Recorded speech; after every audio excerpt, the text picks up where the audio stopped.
नमस्कार, आप देख रहे हैं my doctors advice Hindi channel.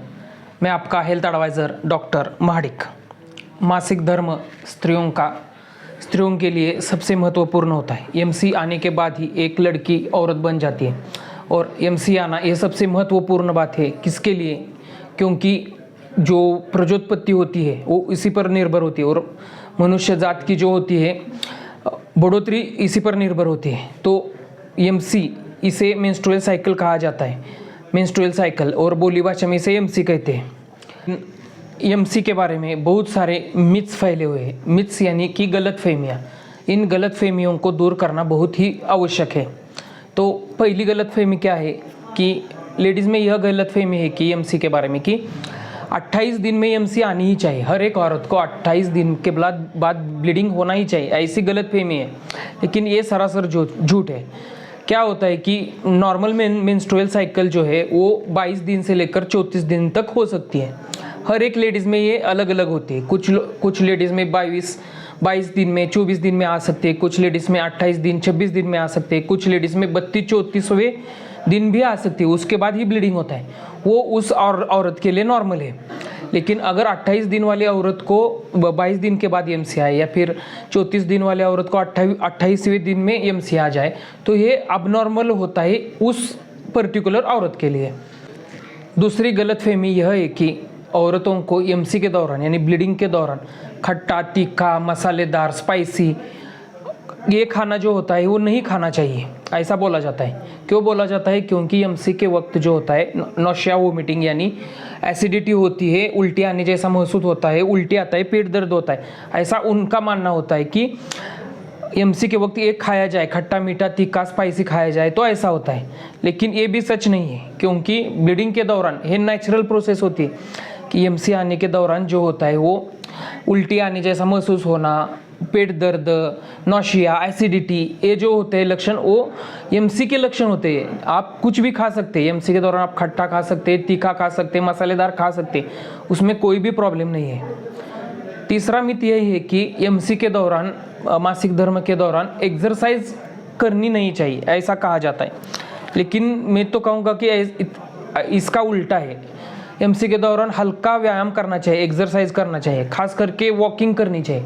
Walking से क्या होता है कि अगर आप हल्का व्यायाम करेंगे, इससे जो मसल जो होते हैं, पेट के मसल होते हैं, उससे ऑक्सीजन की सप्लाई बहुत ज़्यादा होती है और ऑक्सीजन की सप्लाई ज़्यादा होने के बाद पेट दर्द कम हो जाता है। तो आप हल्का व्यायाम एमसी के दौरान कर सकते हैं, कोई प्रॉब्लम नहीं है। पांचवी गलतफहमी यह है कि औरतें होती है जो वो ये मानकर चलती है कि एमसी के दौरान हमें आराम ही करना चाहिए। 3-4 दिन जो होते हैं वो आराम करना चाहिए। क्यों? क्योंकि ब्लीडिंग हुआ होता है। तो इसमें भी कोई सच्चाई नहीं है, क्योंकि ब्लीडिंग जो होता है हर 24 घंटे में वो ज़्यादा से ज़्यादा 4 या 6 चम्मच होता है। 6 चम्मच ज़्यादा से ज़्यादा ब्लीडिंग होता है, उससे ज़्यादा ब्लीडिंग नहीं होता। इससे ज़्यादा ब्लीडिंग तो कटने पर, जलने पर या एक्सीडेंट में बहुत ज़्यादा ब्लीडिंग होता है। तो ये बहुत ही छोटी अमाउंट होती है ब्लड की, वो जाए तो भी कोई प्रॉब्लम नहीं होता। वो ब्लड प्यूरिफिकेशन का काम करते हैं। इसीलिए औरतें जो है वो दिन में अपना रेगुलर काम कर सकते हैं। सिर्फ जो बहुत ही ज़्यादा वेट नहीं उठा सकते, वजन नहीं उठा सकते, इतना ध्यान रखना होगा। उसके बाद का जो मिथ है वो क्या है कि वो मान के चलती है कि जो ब्लीडिंग होता है एमसी के दौरान, जो ब्लीडिंग होता है और वो ब्लड होता है और कटने पर जो ब्लड आता है वो अलग अलग होता है, ऐसा बहुत सारे औरतों का मानना है।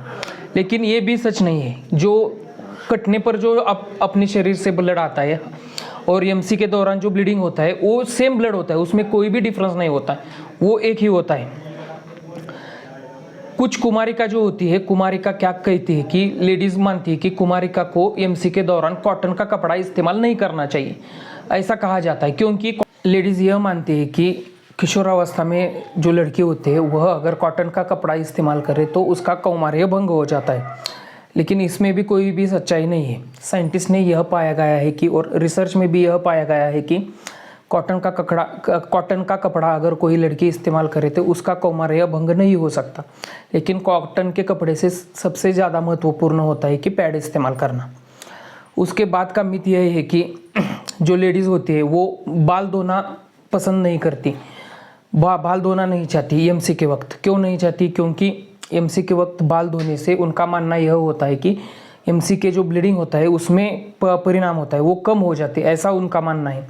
लेकिन इसमें भी कोई सच्चाई नहीं है। जो ब्लीडिंग होता है वो कम नहीं होता, लेकिन जो स्वच्छता होती है वो पूरा बॉडी स्वच्छ साफ़ सुथरी होनी चाहिए ब्लीडिंग के दौरान, वो बहुत ही ज़रूरी है। आप बाल भी धो सकते हैं, रोज़ नहाना भी चाहिए, और प्राइवेट पार्ट जो होते हैं उसकी साफ़ सफाई भी अच्छे से करनी चाहिए।